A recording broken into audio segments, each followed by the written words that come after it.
সূর্যনগর গ্রামে রাহুল তার স্ত্রী স্বপ্নাকে নিয়েই থাকতো। রাহুল অনেক সাদাসিধে ভোলা ভালা মানুষ ছিল। অন্যদিকে রাহুলের দাদা রমেশ প্রত্যেকবার রাহুলকে বোকা বানিয়ে তাকে দিয়ে সব কাজ করিয়ে নিত।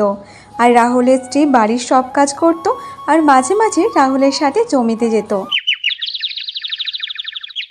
একদিন রাহুলের স্ত্রী রাহুলকে বলতে থাকে, শোনো, তোমার দাদা তোমার ভালো মানুষের সুযোগ নিয়ে তোমাকে বোকা বানিয়ে নিজের কাজগুলো তোমাকে দিয়ে করিয়ে নেয়। গিন্নি, তুমি আমার দাদাকে ভুল ভাবছো। আমার দাদা আমাকে বোকা কেন বানাবে? আমি তো ওনার ছোট ভাই হই। তোমাকে বোঝানো আমার বেকার, তুমি কোনোদিনও বুঝবে না। তোমার দাদাকে তুমি অন্ধের মতো চোখ বন্ধ করে বিশ্বাস করো। একবার তোমার দাদার চালাকিটা দেখো, তা তো তুমি দেখতে পাও না। ছাড়ো, এইসব কথা তোমাকে বলে আমার কোনো লাভ নেই। তুমি একটা কাজ করো, আমি কিছু টাকা দিচ্ছি, বাজারে গিয়ে হাট বাজার করে নিয়ে আসো আর একটু মাছ কিনে নিয়ে আসো। তুমি রান্না করার জন্য সবকিছু গুছিয়ে নাও, আমি এক্ষুনি বাজার থেকে কিছু সবজি আর মাছ কিনে আনছি।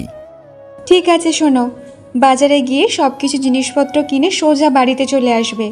গ্রামের যদি কোনো কেউ তোমাকে কোনো কাজ করার কথা বলে, তুমি একদম করবে না। আরে ঠিক আছে গিন্নি, তুমি এত চিন্তা করো না। আমি হাট বাজার করে বাড়িতে চলে আসব। আমি কারো সাথে কোনো কথা বলবো না। ঠিক আছে, সাবধানে যাও আর তাড়াতাড়ি বাড়িতে চলে এসো। তারপর রাহুল বাজারে যাওয়ার জন্য বাড়ি থেকে বেরিয়ে পড়ে।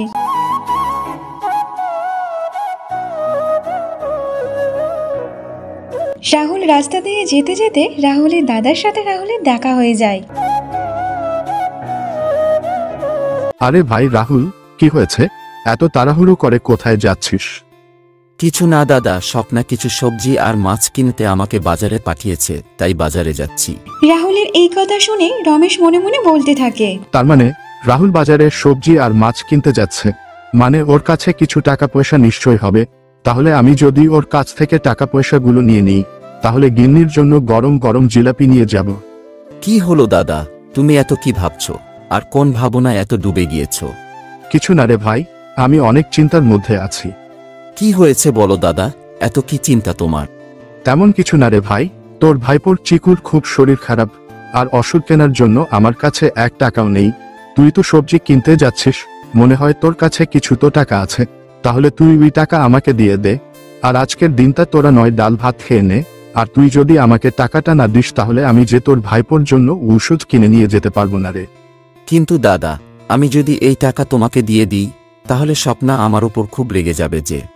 তার মানে আমার ছেলে চিকু তোর ছেলে না, তাই জন্য তুই টাকাটা দিবি না, তাই না? না না দাদা, এমনটা না। তুমি এই টাকাটা আমার কাছ থেকে নিয়ে যাও, আর আজ আমরা ডাল ভাত খেয়ে নেব। তুমি এই টাকা দিয়ে চিকুর জন্য ওষুধ কিনে নিয়ে যাও।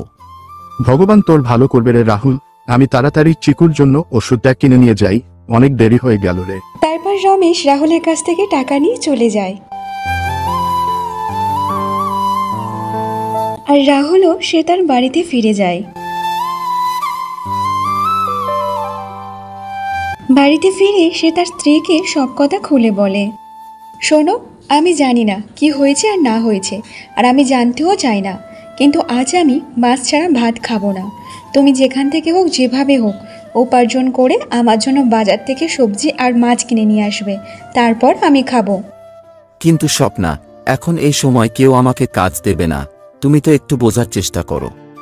ঠিক আছে, তুমি যখন কোনো কাজ পাবে না, তাহলে জঙ্গলে গিয়ে কাঠ কেটে বাজারে বিক্রি করো। কিন্তু আজ তোমাকে আমার জন্য সবজি আর মাছ নিয়ে আসতেই হবে, না হলে আজ আমি রান্নাই করব না। ঠিক আছে স্বপ্না, তুমি একটু শান্ত হয়ে যাও। আমি এক্ষুনি যাচ্ছি, দেখি কোথাও কোনো কাজ পাই কিনা। হ্যাঁ, তুমি তো সবার জন্য দান সত্ত্ব খুলে রেখেছো। যে যখন যেটা বলে, যে যখন যেটা চায়, তুমি তো সঙ্গে সঙ্গে সেটাই করে দাও। এবার আমার জন্য এটা করে দেখাও। এরপর রাহুল বাড়ি থেকে বেরিয়ে পড়ে। তারপর স্বপ্না রান্নাঘরে যায়। দেখি তাড়াতাড়ি রান্নাটা করে নিই। আমি জানি আজকে না আসবে হাট বাজার, আর না আসবে কোনো মাছ। জঙ্গলে কোনো কাঠপাতা পেলে তারপর তো বাজারে বিক্রি করবে। আর আজকে যদি এরকমভাবে না খেয়ে বসে থাকে, তাহলে আজকের আর কাউকে খেতেই হবে না। দেখি কিছু রান্না করে রাখি। অন্যদিকে রাহুল জঙ্গলের রাস্তা দিয়ে যেতে থাকে। আর কিছু দূর যাওয়ার পর রাহুল একটা সাধু বাবাকে জঙ্গলে দেখতে পায়। প্রণাম সাধু বাবা, এত ঘন জঙ্গলে আপনি এখানে কি করছেন একা একা? তুই অনেক ভোলা ভালা সাদাসিদে মানুষ। আমি তোর ব্যাপারে সবকিছু জানি। আমি জানি তুই এখানে তোর স্ত্রীর ভয়ে এসেছিস, কারণ তোর স্ত্রী তোকে বাজার করার জন্য টাকা দিয়েছিল, আর তুই ওই টাকাটা নিয়ে তোর দাদাকে দিয়ে দিয়েছিলি। এই কারণে তুই জঙ্গলে কাঠ খুঁজতে এসেছিস। হ্যাঁ বাবা, আপনি একদম ঠিকই বলেছেন। তাহলে তো আপনি আমার সমস্যার কথাও জানেন। আমার স্ত্রী বলে গ্রামের সবাই আমার সাদাসিদের সুযোগ নিয়ে আমাকে দিয়ে সব কাজ করিয়ে নেয়। কি সাধু বাবা, এই কথা কি ঠিক যে সবাই আমাকে দিয়ে ওদের কাজ করিয়ে নেয়? হ্যাঁ রাহুল বাবা, গ্রামের সবাই আর তোর দাদা সবাই তোর ভালো মানুষের সুযোগ নিয়ে ওরা সবাই তোকে দিয়ে কাজ করিয়ে নেয়। কিন্তু তুই চিন্তা করিস না, আমি তোকে কিছু বীজ দেব, আর ওই বীজগুলো জমিতে দিয়ে দিবি, আর ওই বীজ থেকে জাদুই ফসল তৈরি হবে। ঠিক আছে সাধু বাবা, ধন্যবাদ আপনাকে। সাধু বাবার দেওয়ার ওই পোটলি নিয়ে রাজু বাড়িতে চলে যায়।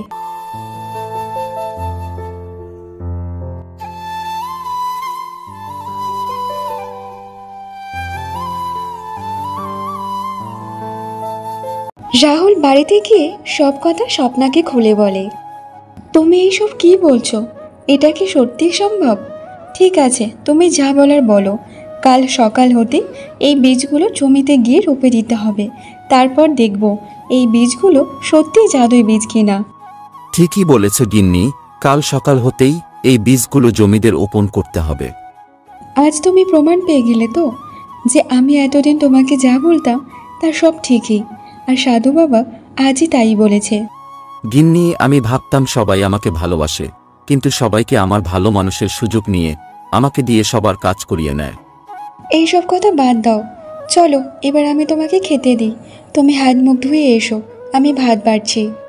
কিন্তু গিন্নি, তুমি তো বলেছিলে তুমি আজ মাছ ছাড়া ভাত খাবে না, তো তাহলে রান্না কখন করলে? হ্যাঁ আমি বলেছিলাম, কিন্তু আমি এটাও জানি যে তুমি এই দুপুরবেলা কোনো কাজ পাবে না, আর না আসবে আমাদের বাড়িতে কোনো হাট বাজার, আর না আসবে কোনো মাছ। তাই জন্য আমি দুটো ডাল ভাত করে রেখেছি। চলো খেয়ে নেবে, চলো। ঠিক আছে গিন্নি, তুমি ভাত বাড়ো, আমি এক্ষুনি আসছি।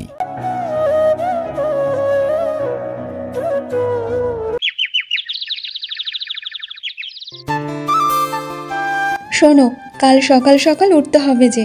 আমরা দুজন মিলে জমিতে গিয়ে জমিটা প্রথমে রোপে নিয়ে তারপর এই বীজগুলো লাগিয়ে দিতে হবে ঠিকভাবে। গিন্নি, আর ডাল ভাত খুব ভালো হয়েছে। তোমার হাতে রান্নার কোনো জবাব হয় না। তুমি যে কোনো রান্না করো না কেন, সব রান্নাই তো ভালো হয়। থাক থাক, আমাকে নিয়ে তোমার এত প্রশংসা করতে হবে না। আমি জানি আমি কেমন রান্না করি। কয়েকদিন ধরে মাছ খেতে খুব ইচ্ছা করছিল, তাই কিছু টাকা পয়সা জমিয়ে রেখেছিলাম, আর সেটা আজকে তোমাকে দিলাম। আর তুমি কি করলে? মাছ না কিনে বাড়িতে চলে আসলে। গিন্নি, আমি কি করব বলো? দাদা তো আমাকে বলল যে চিকুর খুব শরীর খারাপ, তাই তো ওষুধ কেনার জন্য আমি টাকাগুলো দিয়ে দিয়েছি। ঠিক আছে, যা হওয়ার হয়েছে। এবার তাড়াতাড়ি খাওয়া দাওয়া করে ঘুমাতে চলো, কাল যে সকাল সকাল জমিতে যেতে হবে। তারপর তারা খাওয়া দাওয়া করার পর ঘুমাতে যায়। পরের দিন সকালে রাহুল ও স্বপ্না দুজন একসাথে মিলে জমিতে যাওয়ার জন্য বেরিয়ে পড়ে। তারপর তারা জমিতে রোয়া শুরু করে দেয়, আর তারা দুজনে মিলে ওই জমিতে বীজগুলো দেওয়ার পর সন্ধ্যার সময় বাড়িতে চলে আসে।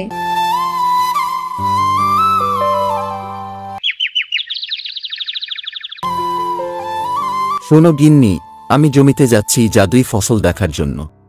শোনো না, আমিও তোমার সাথে জমিতে যাব। আমিও দেখতে চাই জাদুই ফসল হয়েছে কিনা হয়নি। ঠিক আছে চলো গিন্নি, চলো এবার আমাদের জমিতে যেতে হবে। এরপর রাহুল ও স্বপ্না জমিতে চলে যায়। তারা জমিতে গিয়ে তাদের ফসল দেখে তারা অবাক হয়ে যায়। ওই জমিতে সুন্দর ছোট ছোট গাছ হয়ে ভর্তি হয়ে যায়। আরে সত্যিই তো, এটা জাদুই ফসল। আমরা কাল বীজ রোপণ করেছি, আর আজ দেখো জমিতে ছোট ছোট গাছ বেরিয়ে ভর্তি হয়ে গেছে। হ্যাঁ, সেটাই তো দেখছি। এবার মনে হয় আমাদের সুখের দিন আসার সময় হয়ে গেছে।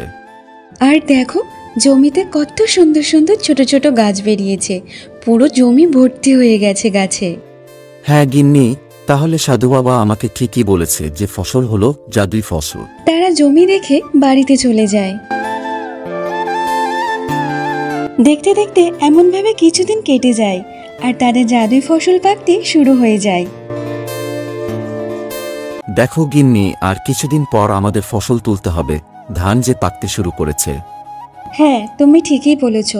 এই গ্রামে এবার সবার থেকে আমাদের জমির ফসল সব থেকে সুন্দর হয়েছে। এমনভাবে বেশ কিছুদিন কেটে যায়। তারা তাদের জমির ফসল কেটে বাজারে বিক্রি করতে শুরু করে।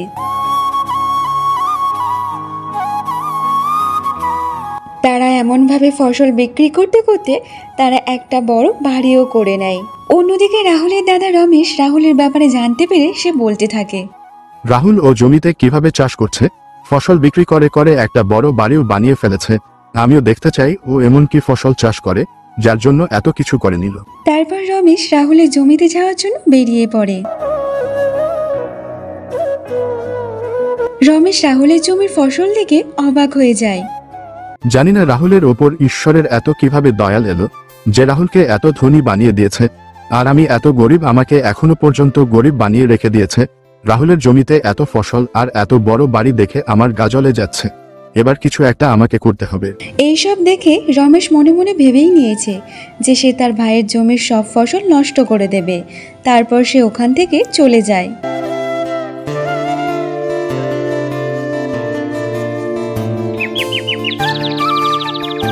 আবার একদিন রাত হয়ে যাওয়ার পর রমেশ কিছু পোকামাকড় নিয়ে রাহুলের জমিতে ছেড়ে দেয়, আর ওই পোকামাকড়ের জন্য রাহুলের জমির ফসল নষ্ট হয়ে যায়। তারপর রমেশ ওখান থেকে চলে যায়।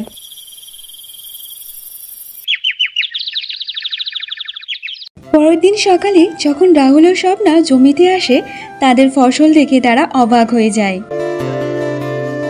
এটা কি করে হলো? আমাদের জমিতে এত পোকামাকড় কিভাবে এলো? এতদিন ফসল হয়েছে, কোনোদিন তো পোকা লাগেনি, তাহলে আজ হঠাৎ করে কিভাবে হয়ে গেল? আর এবার তো সব ফসল নষ্ট হয়ে গেল, তাহলে কি হবে? এই ফসল তো বিক্রি করে আমাদের সংসার চলতো। তুমি চিন্তা করো না গিন্নি, এগুলো পোকা, এগুলো তো প্রকৃতির দান। এগুলো আমরা কিভাবে তাড়াবো বলো? তবে আমরা এর কোনো না কোনো উপায় ঠিক বের করে নেব। পরের দিন সকালে রাহুল সার নিয়ে এসে তার জমিতে ভালোভাবে লিয়ে দেয়। তার কিছুদিন পর রাহুলের জমির ফসল ঠিক আগের চেয়ে আরো ভালো হয়ে যায়। এইসব দেখে রাহুলের দাদা রমেশ আরো বেশি রেগে যায়। এমনভাবে বসে বসে দেখলে কিছু হবে না, আর তোমার দ্বারা কোনো কাজ একটা ভালোভাবে সম্ভব না। যখন তুমি পোকামাকড় ওর জমিতে ছেড়ে দিয়ে আসলে, তারপরের দিন তোমার ভাই গিয়ে সারখোল দিয়ে ওর জমির ফসল আগের থেকে এখন অনেক ভালো করে নিয়েছে। কিন্তু গিন্নি, আমি তো আমার দিক দিয়ে পুরোটা চেষ্টা করেছি, তাহলে এখানে আমার কি দোষ আছে বলো? কিন্তু তুমি চিন্তা করো না, ওর জমির ফসল এত ভালো কিভাবে হচ্ছে, আমি ওকে জিজ্ঞাসা করব। তোমার কি মনে হয় তোমার ভাই এখন বোকা আছে? সে কখনোই বোকা না। আর তুমি যাও না, তোমাকে এই ফসলের ব্যাপারে কিছুই বলবে না। তুমি তো জানো গিন্নি, রাহুল সাদাসিধা আর ও আমাকে ভগবানের মতো দেখে। আমি ওকে জিজ্ঞাসা করলে ও আমাকে মিথ্যে বলবে না। আমি কাল সকালে গিয়ে ওর কাছে থেকে জিজ্ঞাসা করব, আর ওই এমনিতে আমাকে সব বলে দেবে, কারণ ও আমাকে অন্ধের মতো বিশ্বাস করে। ঠিক আছে, কাল সকালে গিয়ে তোমার ভাইকে গায়ে মাথায় হাত বুলিয়ে সব কথা জিজ্ঞাসা করে নিও। পরের দিন সকালে রাহুল তার জমির দিকে যাচ্ছিল, তখন রাস্তায় তার দাদা রমেশের সাথে তার দেখা হয়ে যায়। আরে রাহুল ভাই, তুই তো অনেক বড় মানুষ হয়ে গেলি রে। তুই তো একা একা ধনী হয়ে যাচ্ছিস। একবার কি তোর দাদার কথা মনে পড়ে না নাকি? একবার তো আমাকে জিজ্ঞাসাও করিসনি যে দাদা কেমন আছো। এখন তোর এত টাকা পয়সা হয়ে গেছে বলে তাই এত অহংকার হয়ে গেছে। আর তোর ক্ষেতে এত ফসল কিভাবে ফলাচ্ছিস যে তোর জমির ফসল এত সুন্দর, আর দেখতে দেখতে এত বড় বাড়ি বানিয়ে ফেলেছিস? দাদা, এমন কিছু না, তুমি আমার দাদা হও। এরপর রাহুল তার দাদা রমেশকে সব কথা বলে দেয়। ও আচ্ছা, তার মানে এত সুন্দরের ফসলের বীজ ওই সাধু বাবাই দিয়েছে? হ্যাঁ দাদা, তুমি একবার ওই বাবার সাথে দেখা করা উচিত। উনি একজন অনেক ভালো মনের মানুষ। তুমি দেখবে সাধু বাবা ঠিক তোমাকে সাহায্য করবে। আচ্ছা ঠিক আছে দাদা, আমি তাহলে জমির দিকে যাই, জমি তো অনেক কাজ পড়ে আছে। তারপর রাহুল এসব কথা বলে সে তার জমির ক্ষেতের দিকে চলে যায়। এবার দেখ রাহুল, এবার আমি তোকে কি করতে পারি। তুই ওই জাদুই ফসল বিক্রি করে অনেক অনেক টাকা কামিয়েছিস, এবার তোর ওই ফসলের 12টা বাজাবো। এইসব কথা ভাবতে ভাবতে তারপর রমেশ জঙ্গলের রাস্তা দিয়ে হাঁটতে শুরু করে। তারপর ওই জঙ্গলের মধ্যে সাধু বাবাকে দেখতে পায় রমেশ। সাধু বাবা, আপনি আমাকে সাহায্য করুন, আমি অনেক সমস্যার মধ্যে আছি।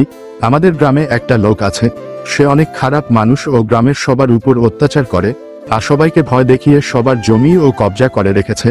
আর আমি আমার একটা ছোট্ট জমিতে চাষ করি। বাবা, আমি চাই আপনি আমাকে এমন একটা জিনিস দেন, যখন আমি ওর জমিতে দেব তখন ওর জমি সব ফসল নষ্ট হয়ে যাবে। আর এমন কোনো জিনিস দিন যা আমার খেতে ফসল আরো ভালো হবে। রমেশের কথা শুনে সাধু বাবা দুটো জাদুই পুটলি দেয়। সেই পুটলি দুটো নিয়ে তাড়াহুড়ো করে রমেশ ওখান থেকে চলে যায়। আরে পাগল, তুই যার ফসল ক্ষতি করার জন্য যাচ্ছিস তার জমির ফসল জাদুই ফসল, আর আমার দেওয়া বীজ থেকে তার জমির ফসল হয়েছে। আর ওই পুটলি নিয়ে তুই তাড়াতাড়ি চলে গেলি। আমি তোকে এটাও বলিনি যে কোনো পুটলি কোনো যাদব শক্তি আছে। এরপর রমেশ বাড়িতে পৌঁছে যায়। তারপর রমেশ সব কথা তার স্ত্রীকে খুলে বলে। আরে বাহ, তুমি তোমার জীবনে সবচেয়ে ভালো কাজটা আজই করেছো। আজ রাতে আস্তে আস্তে গিয়ে তোমার ভাইয়ের জমিতে এই একটা জাদুই শক্তি দিয়ে দেবে, তারপর দেখবে ওর সব ফসল নষ্ট হয়ে যাবে। আরেকটা জাদুই শক্তি তোমার জমিতে দেবে, দেখবে তোমার জমির ফসল অনেক সুন্দর হবে আর তোমাকে অত পরিশ্রমও করতে হবে না। তুমি ঠিক বলেছ গিন্নি, এবার আমার ভাই রাহুলের থেকে আমরা অনেক ধনী হয়ে যাব। এবার আমার ভাই রাহুলের সর্বনাশ হবে। শোনো, যখন ওই জাদুই ফসলগুলো বিক্রি করা হবে তখন ওই টাকাগুলো নিয়ে আমি কিছু গয়না বানাবো, আর এমন এমন গয়না বানাবো যা এই গ্রামের কারুর কাছে নেই। হ্যাঁ গিন্নি, তুমি চিন্তা করো না, এবার আমাদের এমন হবে যে এই গ্রামের সবচেয়ে ধনী আমরা হব, আর রাহুল বেচারা আবার গরিব হয়ে যাবে। আমার ভাই রাহুল তো এটা জানে না, ও আবার গরিব হওয়ার পিছনে ওর নিজের দাদার হাত আছে। আর যে যাই বলুক না কেন, ও কোনোদিন বিশ্বাস করবে না যে ওর দাদা ওর সাথে এমনটাই করেছে। আরে তুমি একটু আস্তে বলো, আস্তে বলো। তুমি তো জানো দেয়ালেরও কান আছে। যদি এইসব কথা কারো কানে যদি যায় যে তুমি তোমার ভাইয়ের ক্ষতি করছো, তাহলে গ্রামের লোক আমাদের মেরে ধরে গ্রাম থেকে বার করে দেবে। তুমি আমাকে বলছো জোরে না কথা বলতে, কিন্তু তুমি নিজেই তো চিৎকার করে করে কথা বলছো। ঠিক আছে, হয়েছে হয়েছে। শোনো, একটু রাত হলে তাড়াতাড়ি গিয়ে রাহুলের জমিতে এই জাদুই শক্তিটা ফেলে দেবে, তারপর কাল আমরা সকালে দেখতে যাব। অন্যদিকে রাহুল তার স্ত্রীকে বলতে থাকে। শোনো গিন্নি, এবার যে আমাদের ফসল কাটার সময় হয়ে এসেছে, কিছুদিন পর ফসল তোলা শুরু হবে। আমি ভাবছি এইবার ফসলগুলো তোলার পর যা টাকা পাবো তা আমাদের গ্রামের গরিব মানুষদের সাহায্য করব। হ্যাঁ গো, তুমি ঠিকই বলেছ। আমরা জানি খারাপ সময়ে কি অবস্থাটা হয়। তুমি সত্যি অনেক বড় মনের মানুষ। রাত হওয়ার পর রমেশ কাউকে কিছু না জানিয়ে সে চুপচাপ জমির দিকে যেতে থাকে।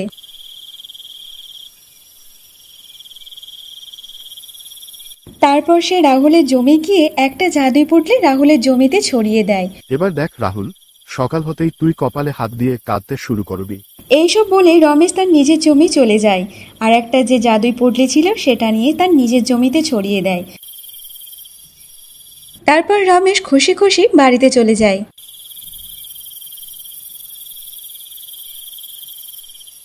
কে গো, ঠিকঠাক ভাবে তোমার জমিতে ওই জাদুই বীজটা লাগিয়ে দিয়েছো তো?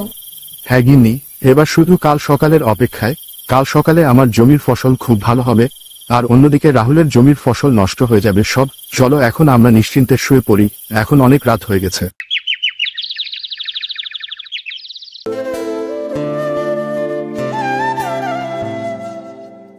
কে গো, এখন তো সকাল হয়ে গেছে, তাড়াতাড়ি ওঠো। এবার যে আমাদের জাদুই ফসল দেখতে যেতে হবে। আর চলো, আর রাহুলের যে ফসল নষ্ট হয়েছে সেটাও দেখে আসবো। তাড়াতাড়ি ওঠো। হ্যাঁ গিন্নি, চলো তাড়াতাড়ি চলো। আমার যে কি আনন্দ হচ্ছে কি বলবো। রাহুলের সর্বনাশ দেখে মনে অনেক শান্তি পাবো। এরপর তারা তাড়াতাড়ি করে নিজেদের জমিতে চলে যায়। আর তারা তাদের নিজেদের জমি দেখে অবাক হয়ে যায়। আরে, এটা তুমি কি করেছো? তুমি যে ভুল জাদুর শক্তি তোমার জমিতে দিয়ে দিয়েছো, তোমার দ্বারা কোনো কাজ ভালোভাবে সম্ভব হয় না। তোমার জমিতে যা ফসল ছিল এবার সেটাও চলে গেল। তোমার জন্য এবার আমাদের না খেয়ে মরতে হবে। তার মানে মনে হয় তোমার ফসল যদি খারাপ হয়ে যায় তাহলে তোমার ভাইয়ের ফসল তো আরও ভালো হবে। রমেশ তার স্ত্রীর কথা শুনে ভয় পেয়ে যায়। সে মনে মনে ভাবতে লাগে, যে জাল তার ভাইয়ের জন্য বিছিয়েছিল সেই জালে সে নিজেই পড়ে গেছে। আমি এই কথা গ্রামের আর কারো কাছে বলতে পারবো না। আজ এত লোভের কারণে আমার এত বড় সর্বনাশ হয়ে গেল। অন্যের ক্ষতি করতে গিয়ে নিজের ক্ষতি হয়ে গেছে। গিন্নি, তুমি কি দেখেছো দাদার জমি যে নষ্ট হয়ে গেছে, কিন্তু কি করে এমন হলো সেটাই তো বুঝতে পারছি না। হ্যাঁ গো, দেখেছি, জমি একদম নষ্ট হয়ে গেছে। তোমার দাদা যেমন কর্ম করেছে তার তেমনই ফল পেয়েছে। অন্যের ক্ষতি করতে গেলে সে নিজেরই ক্ষতি হয়। কিছুদিন পর রাহুল তার জমির ফসল কেটে বাজারে বিক্রি করে সে অনেক গরিব মানুষদেরকে সাহায্য করে।